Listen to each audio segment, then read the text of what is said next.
अच्छी बात अभी स्वाध्याय में निकल रही थी कि जब ये व्यक्ति जानता है कि अब काया का कोई उपचार नहीं हो सकता है, काया जीर्ण शीर्ण हो रही है, दिन पर दिन परिवर्तित हो रही है, क्योंकि तिरने के भी तीन कारण हैं। तिरने के भी तीन कारण हैं, सम्यक दर्शन, सम्यक ज्ञान, सम्यक चारित्र, और डूबने के भी तीन कारण हैं, मिथ्या दर्शन, मिथ्या ज्ञान और मिथ्या चारित्र। और संसार में परिभ्रमण में भी, हम मनुष्य में भी देखते हैं कि तीन पड़ाव हैं, बचपन, जवानी और बुढ़ापा। और उत्पाद, व्यय और द्रव्य, तीन वो भी हैं जो शाश्वत हैं, चलते रहते हैं हमारे जीवन में। तो हमें किस प्रकार से संसार से पार होना है? श्रद्धान, ज्ञान और चारित्र।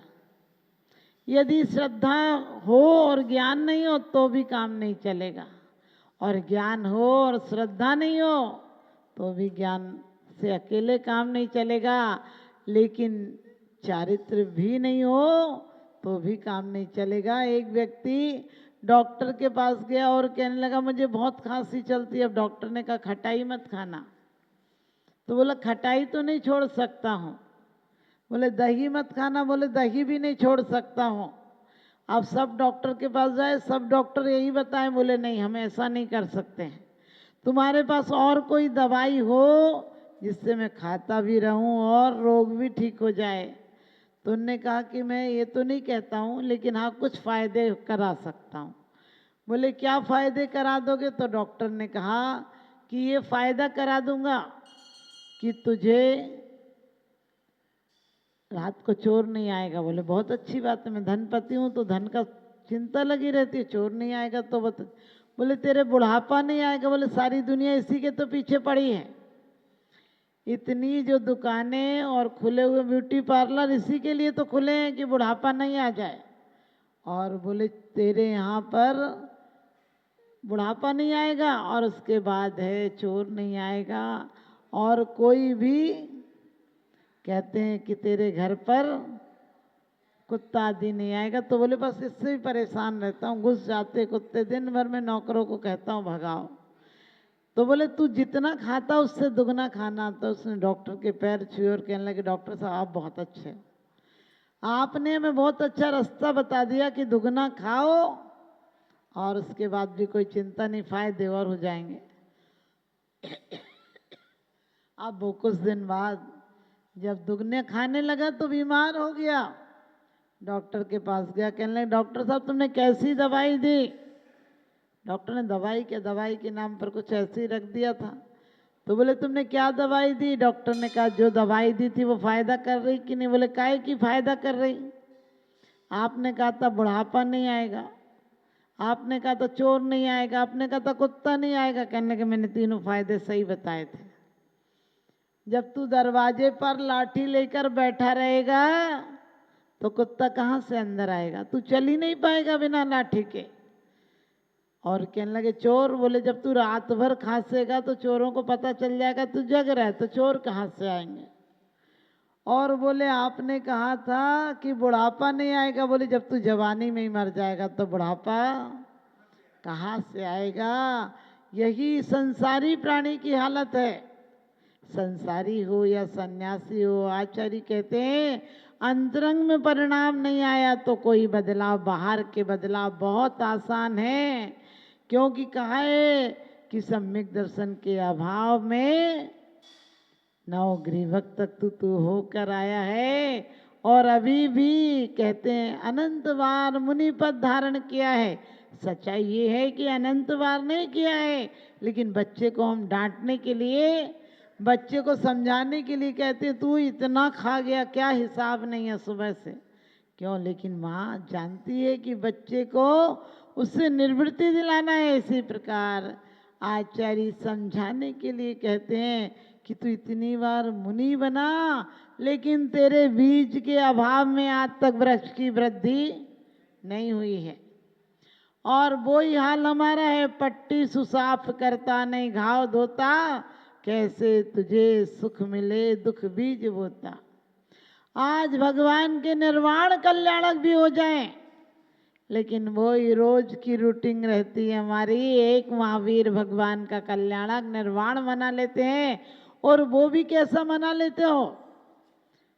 घर की सफाई की महीनों से तैयारी करते हो, चित्त की सफाई का कोई ख्याल ही नहीं आता है। वहां अतिशय हुए थे, यहाँ दिल में जरा भी परिवर्तन नहीं आता है कि निर्वाण कल्याणक है। और सच पूछो, हमें भगवान के निर्वाण कल्याणक क्यों मनाने कोई पूछे आपसे तो क्या जवाब दोगे? कि भगवान गए थे तो मैं खुशी हुई थी।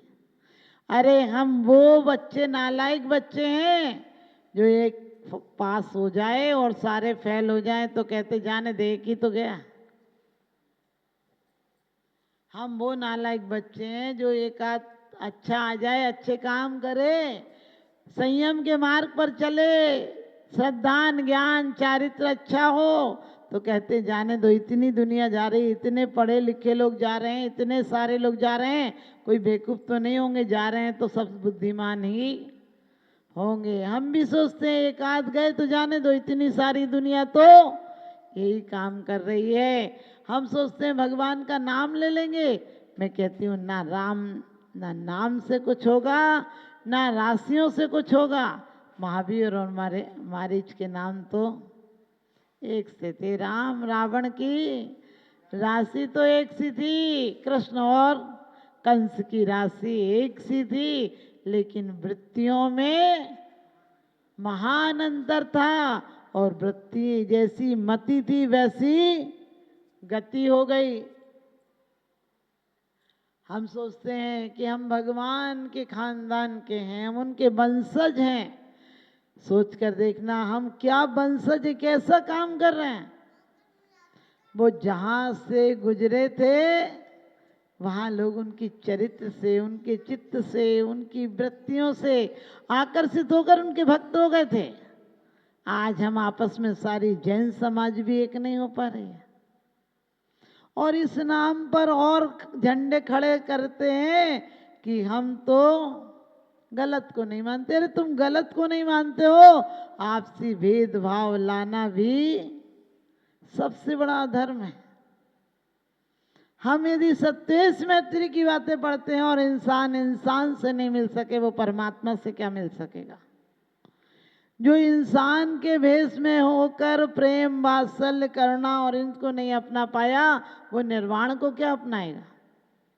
सुना है बहुत से लोग मौत के मेहमान हुए हैं, सुना है बहुत से लोग मौत के मेहमान हुए हैं, समा पर परवाने कुर्बान हुए हैं, समा पर परवाने कुर्बान हुए हैं।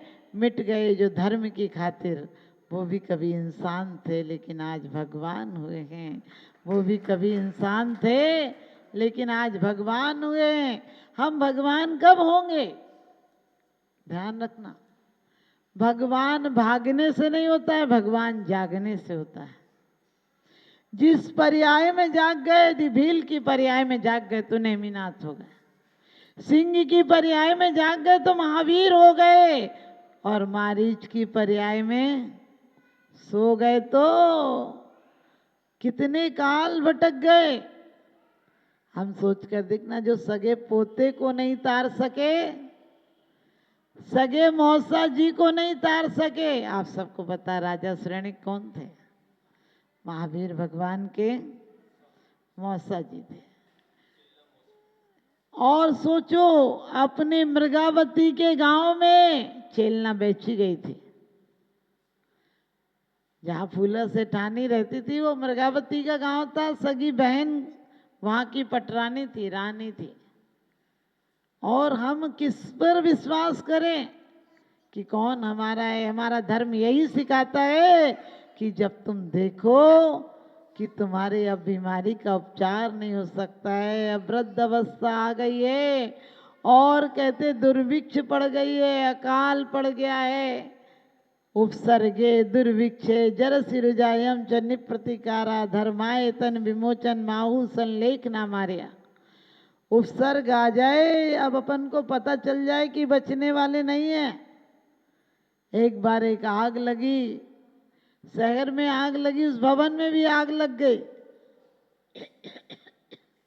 सब सामान लेकर भाग रहे थे। जहां पर लोग थे सब लोग अपने घर से भागकर सड़क पर आ गए और जो बचा पाए, जितना जिससे बचा पाए सब लोग बचाकर भाग रहे थे, लेकिन रो रहे थे।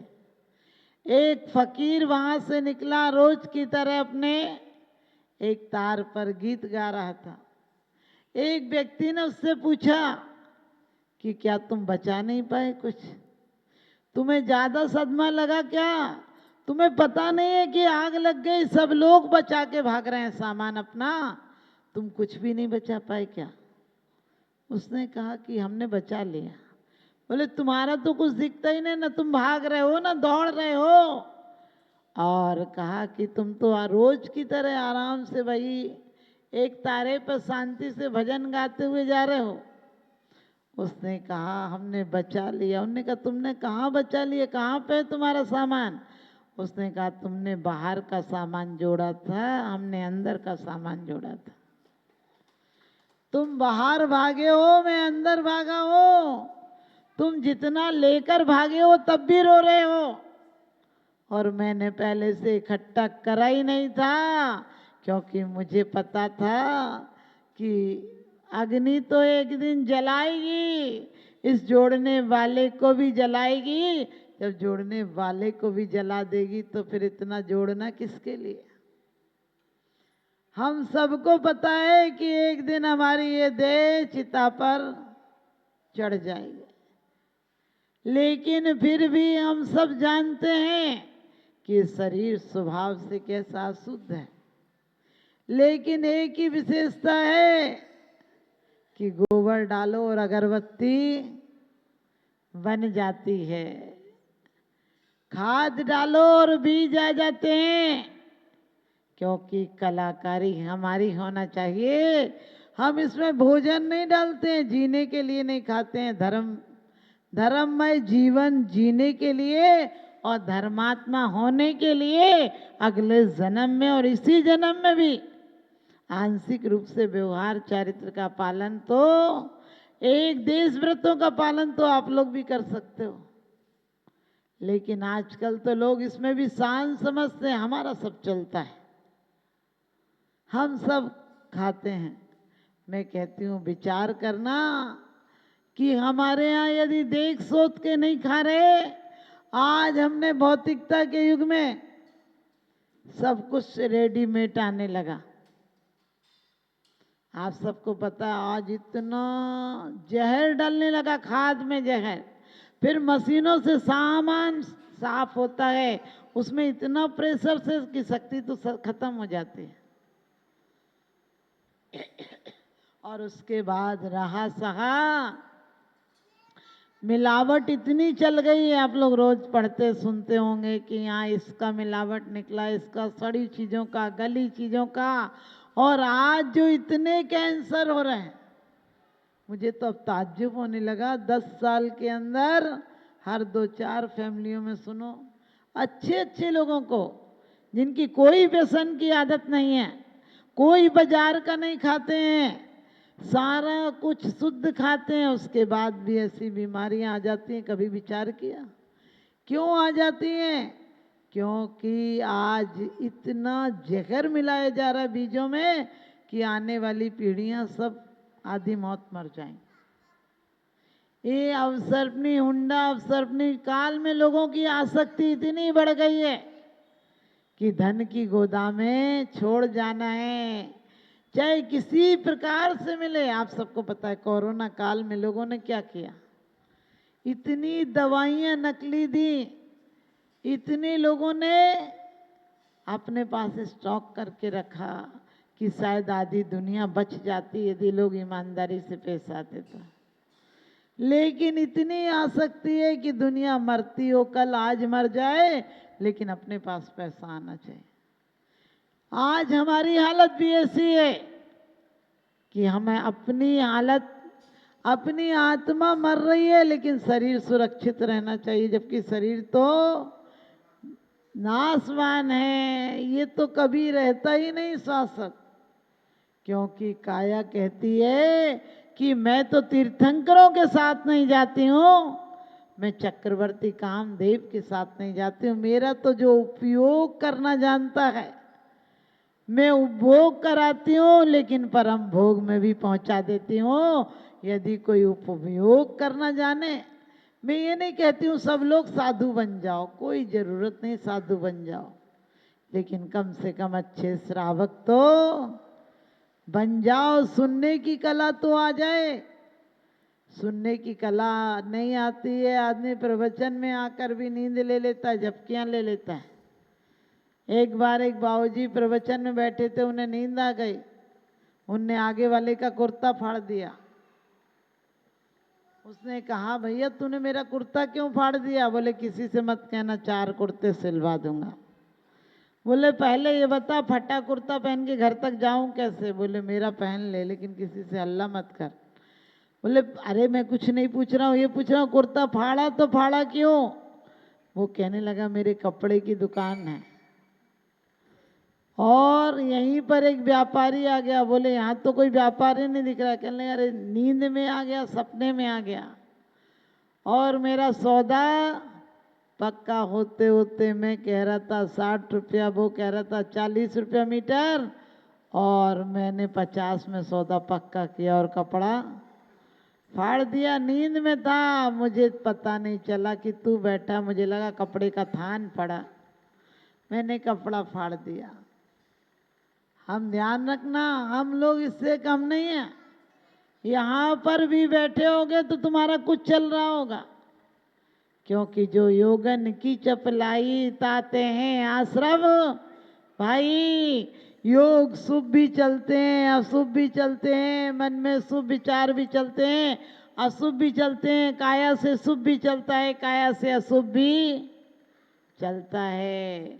और वाणी से भी। आप यहाँ मौन बैठे हो सब, ये मत सोचना तुम बोल नहीं रहे हो, अंदर में कुछ चल ही रहा होगा इस समय भी। अब ऐसा बोलना है, इससे ऐसी बात करना, हम मौन कहाँ बैठते हैं। हम जहाँ चुप भी रहते हैं वहाँ भी हमारी वाणी का व्यापार। हमेशा हम या तो बोलते नहीं है तो बोलने की योजना बनाते हैं। आपने देखा मौन रहते हैं तो भी क्या सोचते हैं, यदि कोई अपना मिलने वाला आ जाए मंदिर में, आप माला भी फेर रहे हो तो इशारा करते हो कि मिलके जाना, और यदि कोई दुश्मन आ जाए तो आप आंख भी देख रहे होगे तो भी क्या करोगे, आंख बंद करके बैठ जाओगे, ताकि लगे आप परम ध्यान में डूबे हो। ये ध्यान ऐसा ध्यान नहीं है। रावण ने ध्यान किया था, लेकिन क्यों ध्यान किया था? कहते रावण ने इतनी एकाग्रता दिखाई थी कि दिखाई नहीं थी भी उसकी, उसके सामने मंदोदरी का मैंने दुष्चरित्र दिखा दिया। मंदोदरी के साथ कोई खींच रहा है, उसके साथ जबरदस्ती कर रहा है, यहां तक दिखा दिया तो भी रावण विचलित नहीं हुआ। और केकसी आदि उसकी माँ के बारे में भी दिखा दिया कि लोग उसे पीट रहे हैं, तो भी विचलित नहीं हुआ। उस समय उसने कह दिया था कि कोई यहाँ उपद्रव नहीं करेगा, किसी प्रकार से कोई दंडित नहीं करेगा, कोई अपराध नहीं करेगा, और अपराधियों को भी सजा नहीं देगा। जितनी एकाग्रता उसने बहुरूपणी विद्या सिद्ध करने के लिए की थी, उतनी से आधी भी यदि स्वयं के आत्मोत्थान के लिए कर लेता तो उसे तीर्थंकर प्रकृति का बंध हो जाता।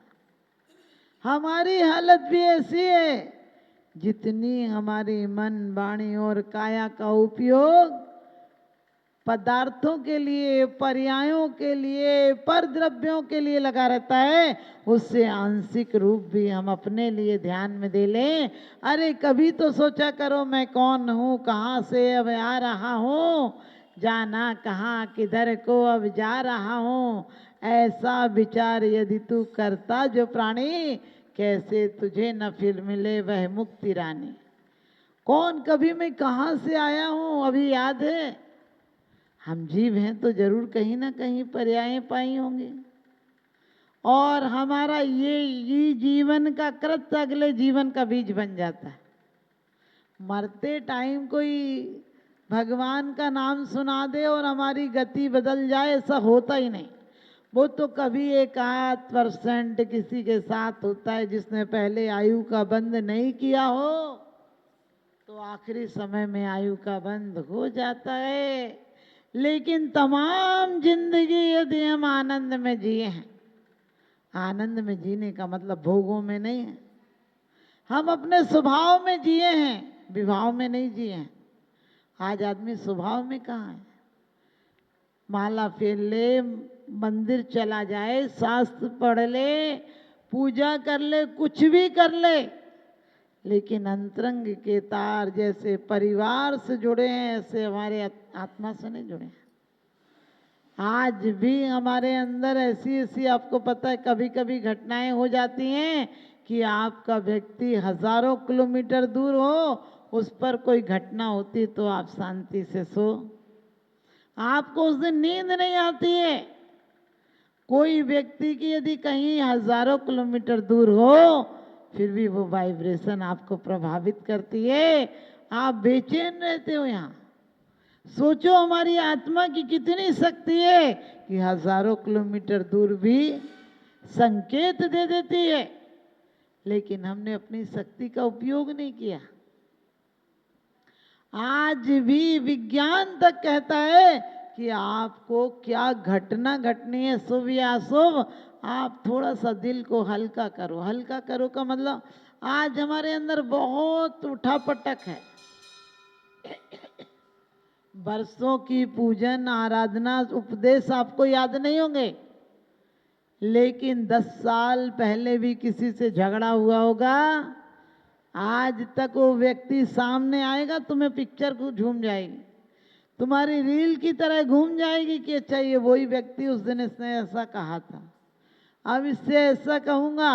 वो शास्त्र की 2 लाइनें आपके अंदर नहीं आती हैं कि किसी से बैर भाव नहीं करना, वो शब्द हमारे अंदर नहीं चुभते हैं। ये बैर महा दुखदाई है, ये बैर न बैर मिटाता है, यह बैर निरंतर प्राणी को व्याकुल करके भटकाता है। हमारे अंदर ये लाइन आ जाए, पूजा की एक लाइन भी आ जाए तो हमारा कल्याण हो जाए, हमारी पूजा के योग्य हम खुद बन जाए। तुम अभी इनकी पूजा करो, एक दिन तुम भी पूज्य बन जाओगे।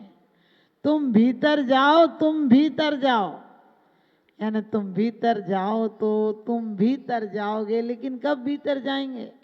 हम ये कहते रहते हैं आखिरी टाइम में धर्मात्मा निकट हो, चर्चा धर्म सुनावे। मैंने कही तुझे सुनने की उम्र में तो धर्मात्मा अच्छा नहीं लगता है, और जब बहरा होने की उम्र आएगी तब क्या धर्मात्मा अच्छा लगेगा?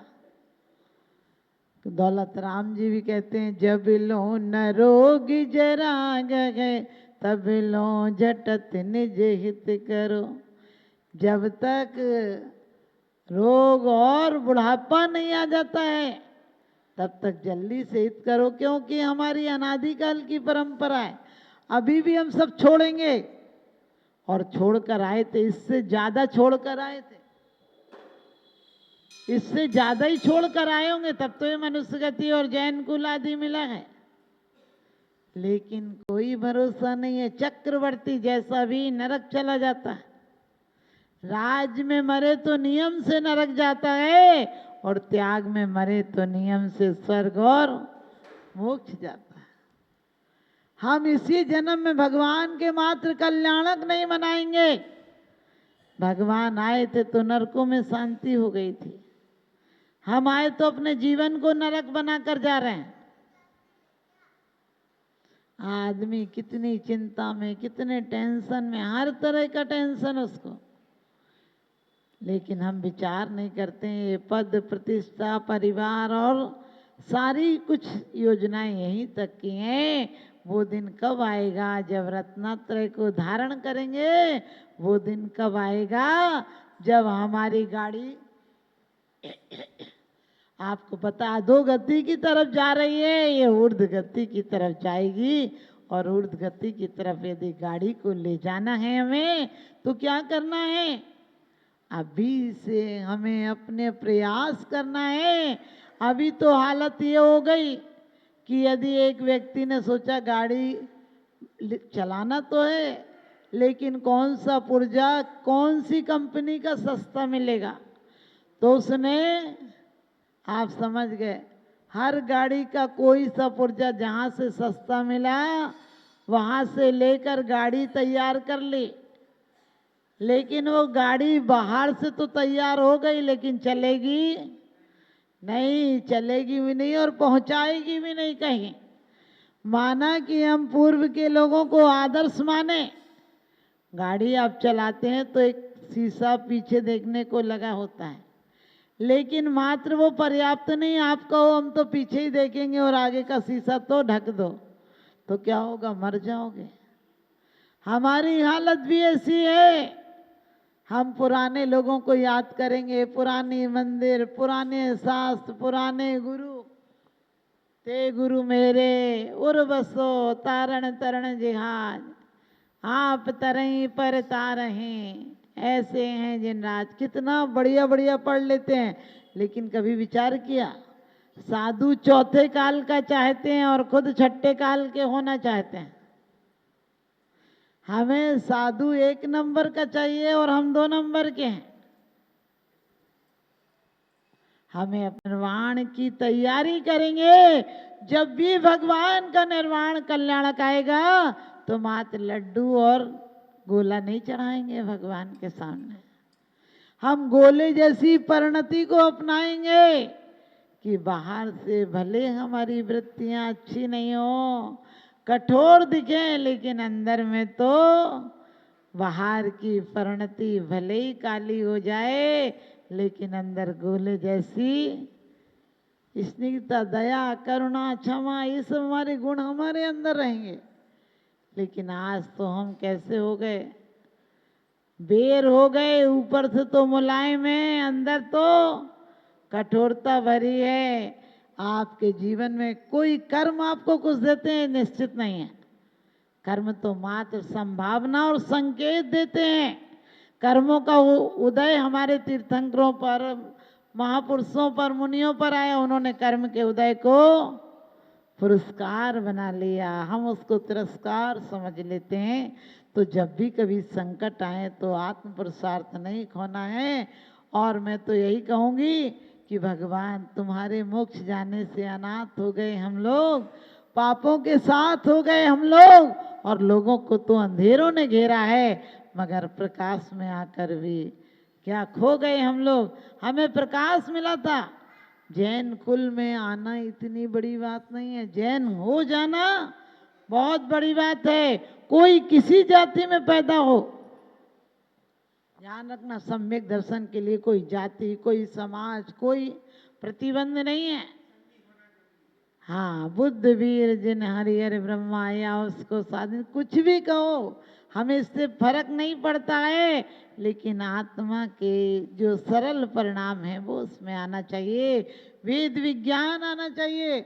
हम बद्रीनाथ गए तो विष्णु प्रयाग में 2 शंकराचार्य थे, एक वहीं के। आप कभी जाओ तो विष्णु प्रयाग होकर आना।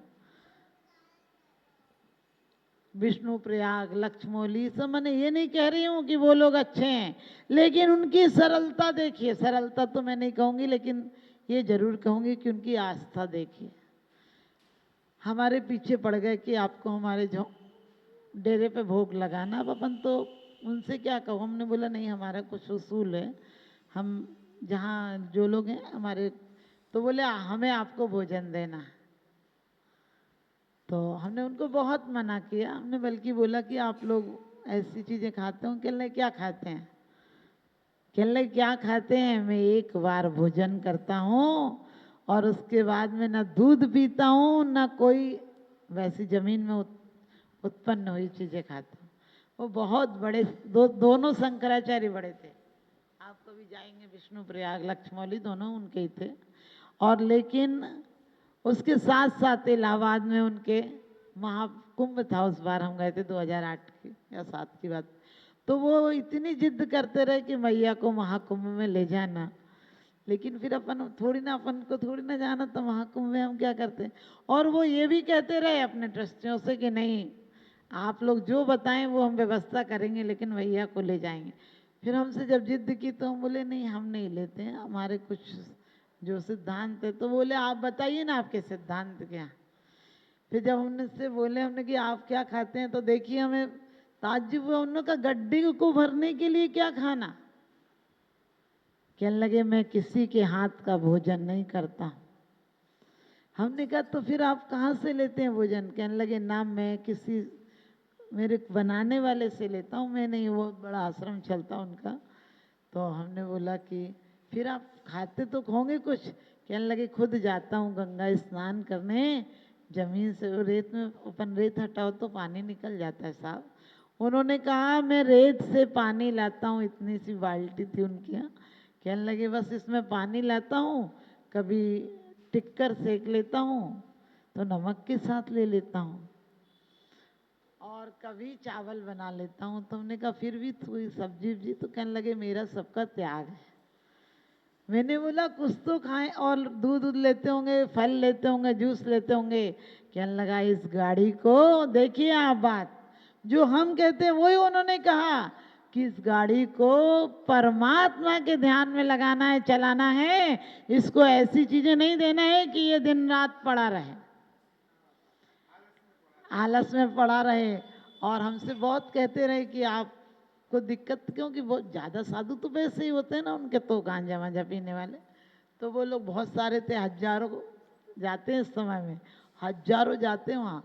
तो हमने बोला ये लोग हैं ना तो हमको दिक्कत हो रही, ये बीड़ी उड़ी पी रहे हैं। तो उन्होंने कहा कि नहीं मैं इनको तो क्या हटाऊंगा, आपको दूसरी जगह रोक देता हूँ।